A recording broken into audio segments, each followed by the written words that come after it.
Hey, I'm Lika. I'm Gemini, the big sister, a survivor, a soft light work in progress. And right now, I'm definitely in my bed under a blanket, recording this voiceover with a work headset and no bra, because baby, it has been a week.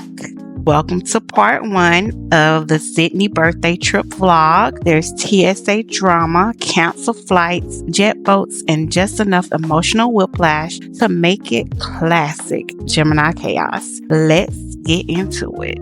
Now, if you want to know the truth, like this trip, it had been in progress since December of last year. It was initially supposed to be a single solo birthday trip for me. However, after Lexi and I started getting really close, I was like, you know what? You should go to Australia with me. Let's go. Let's make it a Gemini sister trip and celebrate our birthdays in Australia. Now, mind you, I don't know anybody in Australia. Never been to Australia. Only place I've been before outside of the continental U.S. is St. Virgin Islands, and I just did that last November. But I was like, good places to visit in May to go, and Sydney was listed, and I was like, you know what? Why not go ahead, go to Australia and go down under, right? So all things being said, like this was planned out from the get-go. We had a whole itinerary and everything. But here comes the day to get to the airport, and time to get to the airport, time to check in and get on our flight. And we're halfway through, so my son is driving, my baby is driving us to the airport, and we're halfway there, and I'm like, we gotta go back. I forgot our sleep mask, and I forgot our throws. We can't get on the plane without the sleep mask in our throws. Because mind you, the flight to Sydney was gonna be from LA to Sydney was gonna be like 15 hours.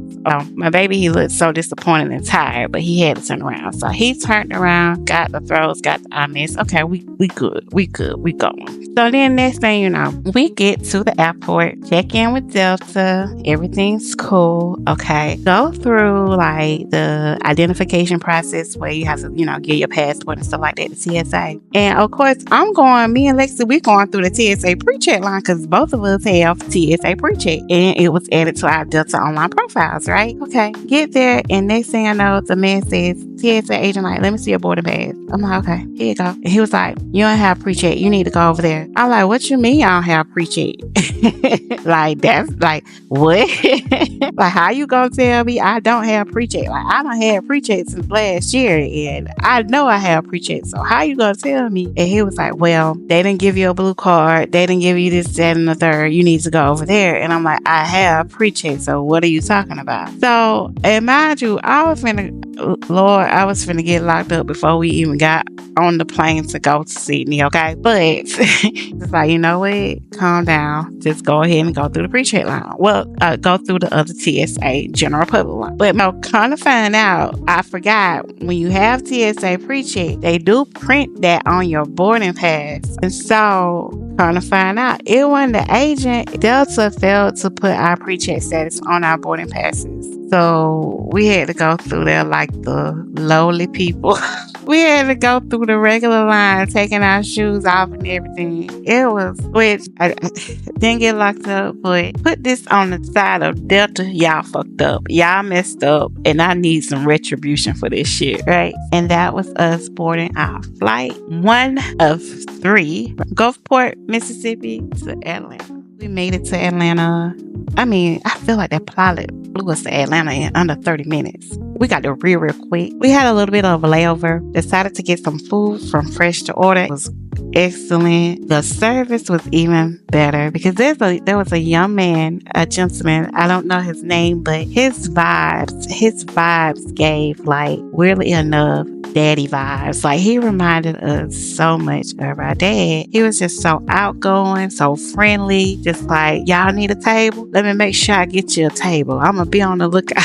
Like, he was gonna make sure that we was taken care of and made sure that we had everything in our bag that we needed to enjoy our meal, okay? So Atlanta went off without a hitch. We ended up boarding the flight to LA, and that's kind of where more of our troubles began.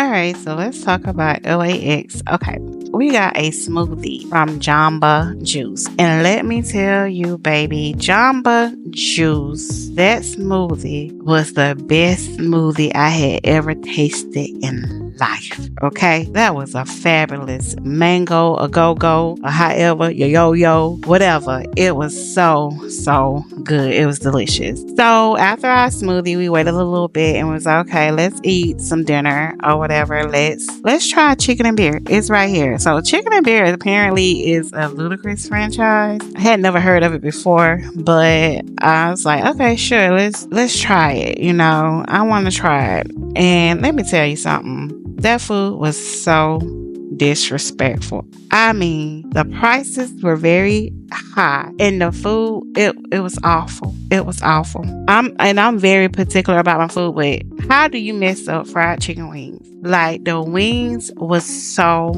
dry. And the jambalaya was not the jambalaya. No, I didn't want jambalaya. It was dirty rice that I was expecting, but it wasn't the dirty rice that I'm used to getting from down here in the South in New Orleans, okay? And the greens, oh my God. Y'all will see it because I put a picture up here of it, but the greens was like, I don't know, they look like kale. It's supposed to be collard green. But on top of that, not only did that happen, but Lexi had took her debit card out and put it on the table. Like, she was getting ready to pay, but she wasn't ready to pay because we were going to split our bill. We were going to pay for our own meal. How about the waitress just got her little happy ass up, took the girl card off the table, went around and charged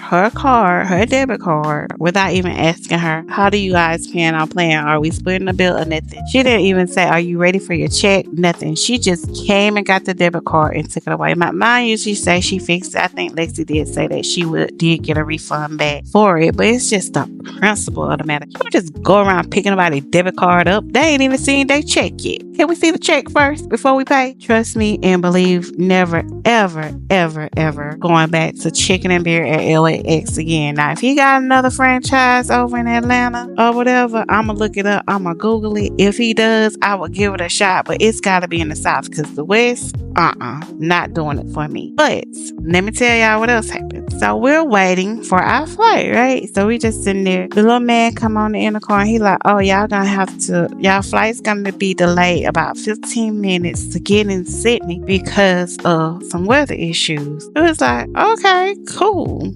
Next thing you know, the flight was delayed again. Next thing you know, the flight was delayed again. Next thing you know, we got to change gates. We got to go to another gate. They waiting for the new team to arrive to board. Okay, the team go down like they finna get on the flight to board, and baby, next thing you know, the flight from LA to Sydney has been canceled. Okay, I mean, straight up canceled, which they said due to mechanical issues, but I honestly feel like they was going to cancel the flight anyway. I think they knew before they started doing all those delays that something was wrong with that plane. You feel me? So our flight got canceled, and you know how that is. Like, what does this mean for us to get into Sydney? Because now we finna lose the whole day. Because of course the flight is like 15 hours. We were supposed to get there on that Monday Sydney time, but now we don't know when we're gonna get there. So end up getting on the phone with Delta. First they was like, we're gonna get you out tomorrow. You'll arrive in Sydney. We're gonna use United Airlines. Then they was like, nah, scratch that. Somebody already got that. And they was like, okay, we're gonna fly you out with Qantas. Who the fuck is Qantas? Okay, Qantas turns out is an Australian airline. A little nervous about that, but it is what it is. And we also got a hotel voucher. The hotel was like at the Sheraton near the airport, so we was able to take the shuttle over there. It was very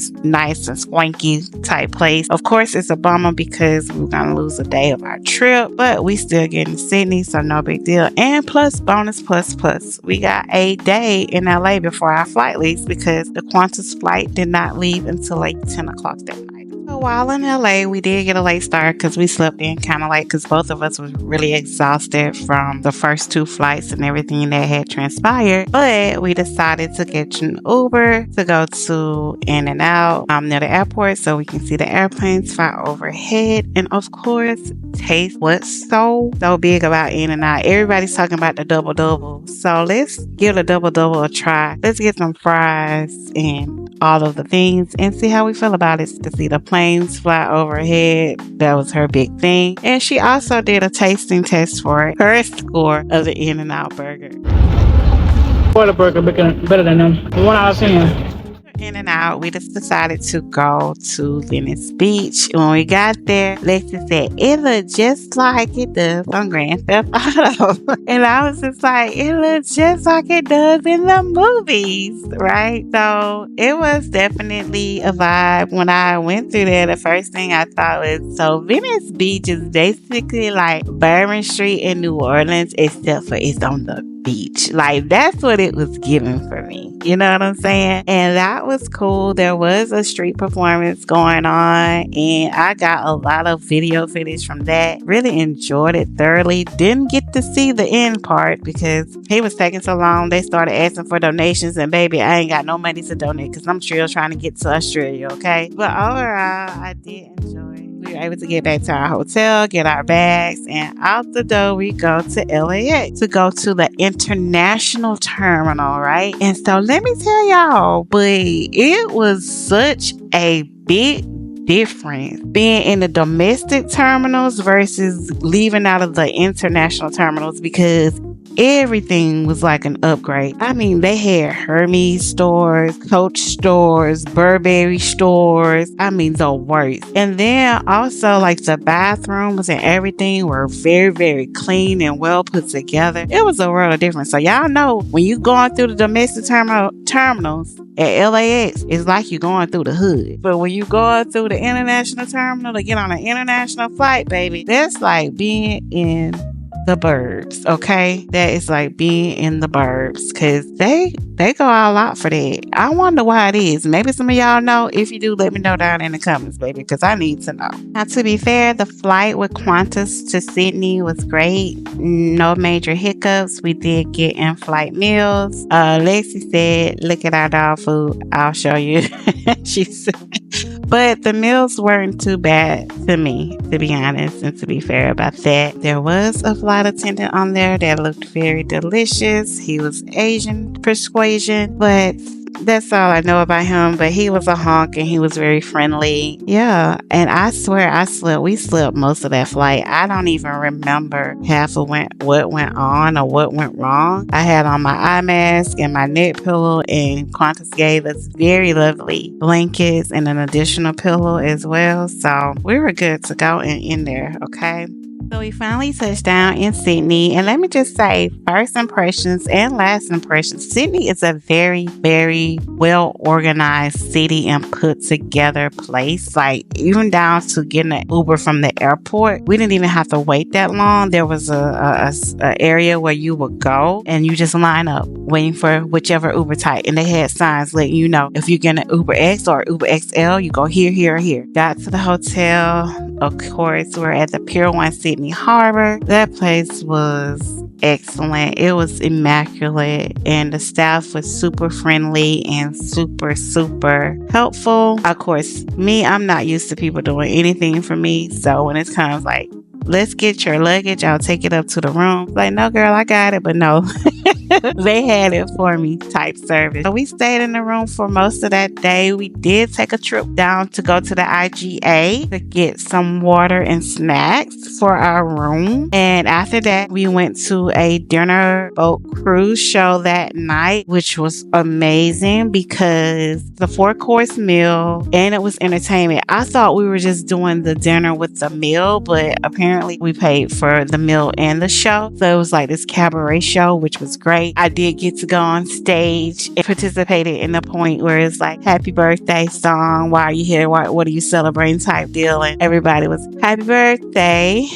mostly for being there. So that was also amazing. Really did enjoy the show. Really did enjoy the lights outside of Sydney as well. Day 2 was our photo shoot at Circular Quay with Rohan. Meet Rohan. He's very engaging, very talkative, and and he's telling us about the city, things we can do in Australia, just making a conversation. And I picked up automatically, I was like, Rohan gotta be an air sign. He is a talker, right? Once he started talking to us, he was trying to figure out like what we like to do, who we were. And I was like, wait, let me show you our trailer for our podcast. So that'll give you an idea of who we are. So I was showing him that, and he was like, oh man, that's so cool. That's so awesome. He was like, so you're really big into astrology? I was like, oh yeah. I actually said, so can you guess my sign? And I was like, you give air sign. You are either Gemini, Libra, or Aquarius. Like somewhere in your chart, you're very airy. And it turns out Rohan, sun sign now, sun is a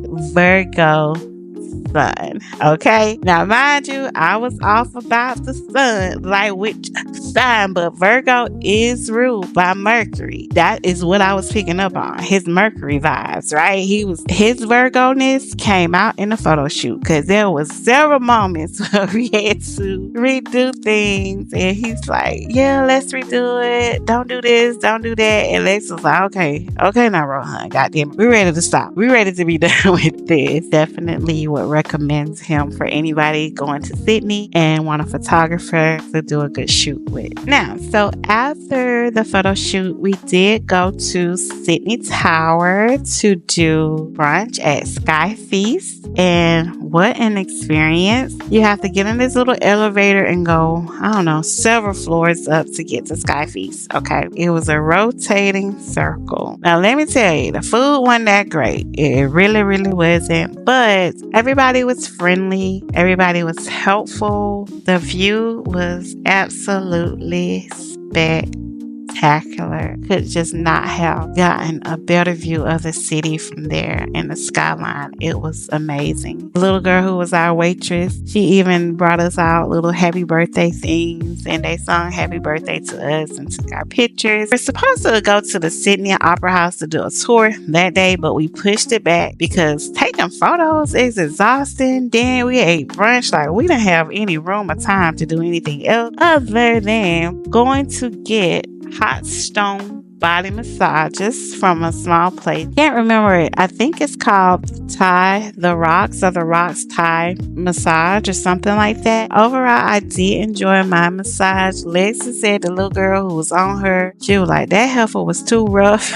And she felt like the lady had left a bruise on her back. So I was like, do we need to go back and get her? And she was like, nah, don't worry about it. But my experience, for me, it was a good massage. I never had a massage before from anybody ever in life, but I really enjoyed it. And the stones, those hot stones, oh my goodness, that was the best. I would recommend, if you never had a massage before, make some time and go do that thing for yourself. You'll really appreciate. It was officially my birthday the next day in Sydney, and so on this day we actually went to Pancake on the Rocks for breakfast, which, let me tell you, the pancakes were delicious. I mean, absolutely delicious. And the macchiato that I had, I needed it, baby, because it lifted my spirits up 100,000,000 times. Okay, Lexi had got sausage, but she didn't like the sausage. I had got bacon, but the bacon wasn't cooked hard enough for me. I think it's an Australian thing, but I don't know, because everywhere I went and got bacon, it seems like the bacon was soft, and I like my bacon a little crispy. After Pancakes on the Rocks, we did go to the Sydney Opera House to have an opera house tour. Let me tell you, that place is immaculate, amazing. A little bit of a sad story that happened to the original architect that designed it and how he was pushed out. That was horrific, but he was a genius, actually, based on everything that he did. I really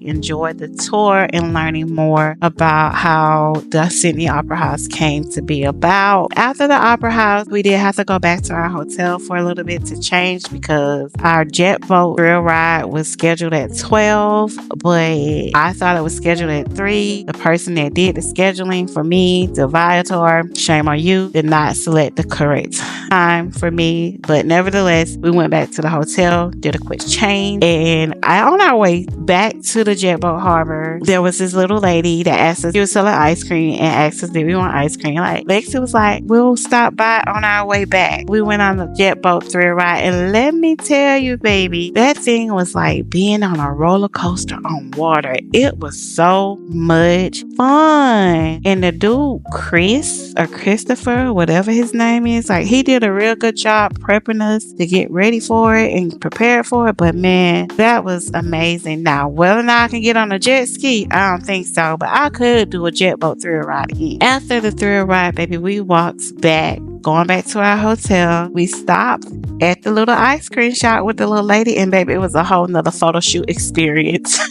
But that homemade ice cream was so delicious. I had a salted caramel something because I like caramel. Lexi had like a mango ice cream, but man, that was the best ice cream I've ever personally tasted in this life. The last one before this one and the one that's after, probably. Okay, that was just the beginning, y'all. This was supposed to be a soft life vacation, but it ended up being a lesson in patience, packing, and jet lag survival. Part 2 is where things get even deeper and go a little bit more far left. We got Bondi Beach, a bougie dinner, and Lexi in the ER.